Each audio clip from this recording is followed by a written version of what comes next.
I think the challenges are that the technology and the pedagogies are growing very quickly, but getting our institutions, our faculty, and even our students to use these new tools effectively is very hard. I think education is very slow to change, and the technologies are very fast to change, and putting the two together is very challenging. And I think also I think there's a challenge of leadership, not only at the university level, but to having people who can excite other people about the opportunities and can lead effectively and administer effectively. It's hard to find good leaders who can do that.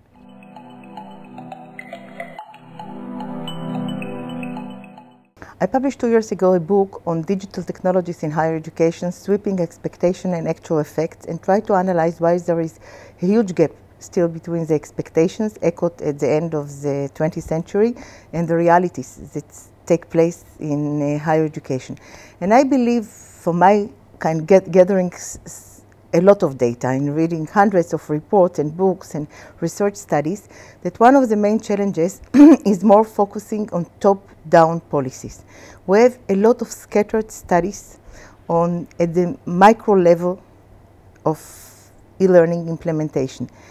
Most of the data is not consolidated into something that policymakers or other stakeholders can take kind of advantage of. So one of the challenges is really to kind of analyze the bountiful data that we have on e-learning into something, leading trends that we can learn something about. Another thing, though we believe that the youngsters are kind of, some call them the Homo sapiens and the natives of the e-learning age, they know how to use the technology for downloading music files, for making PowerPoint, very sophisticated PowerPoint. Even though they are very proficient with computers, they do not know how to study really effectively with computers. So ongoing support for both teachers and students in this field is, I think, a must in order to sustain it and keep it going. Not only going, right now, most of the uses of technology all over the world are more as an add-on function. You still keep on with the traditional teaching and learning, and you add on additional functions through the technologies.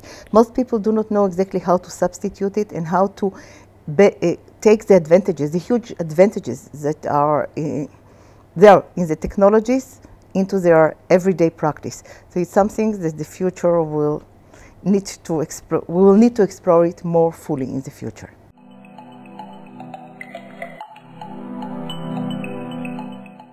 I see open educational resources is the key topic, key issue these days, because we like to promote the very valuable digital materials that everybody have been producing. I mean, many universities, many centers, many individuals, NGOs have been developing these very valuable, good quality resources. Now I think it's important to study the quality of the OERs, it's called OERs, and then also how to evaluate the quality, how to support people to develop good quality OERs. So that's one issue that I think the eLearn Center has been focusing on that issue as well. And another issue will be the how to help people who have this traditional way of teaching and learning, change their mindset.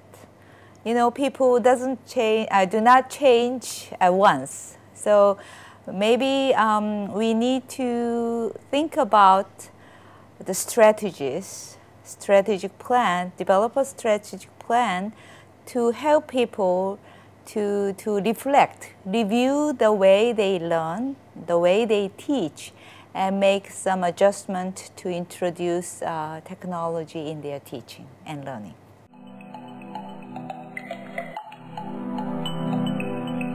Concerning the future of technology in education, I think that probably there are two key issues. One is assessment. assessment of learning is very important. If assessment have to evolve, has to change itself in order to integrate ICT in a very natural way. If we do not change the way we evaluate or assess teachers, students, and so on, the long-term integration and the long-term taking advantage of the ICT becomes very difficult. The second thing, besides assessment, for me, is that the governance issues. ICT is not a separate subject that has its own life. The ICT is deeply integrated in the design and the running of the organization. So we need a sort of new management logic devoted to fully supporting the integration of ICT in institutions and any type of institutions, and specifically in educational institutions. And also this management logic should see ICT as or maybe the most important way to empower individual learners. I think that requires setting up a new governance logic, and I think this is a real crucial problem.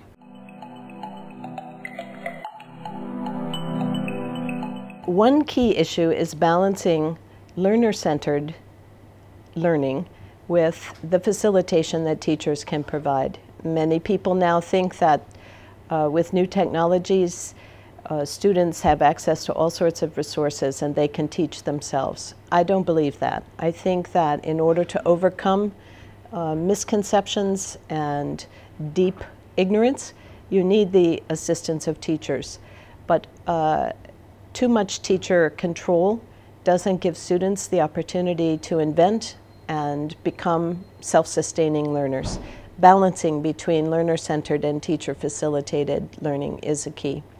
Figuring out how to do that at scale is essential, because we need more people in the world to be better learners, better thinkers, and we need to overcome the discrepancies between people who have access to high quality education and those who don't. So achieving this balance for large numbers of learners to improve high quality education at scale is our challenge.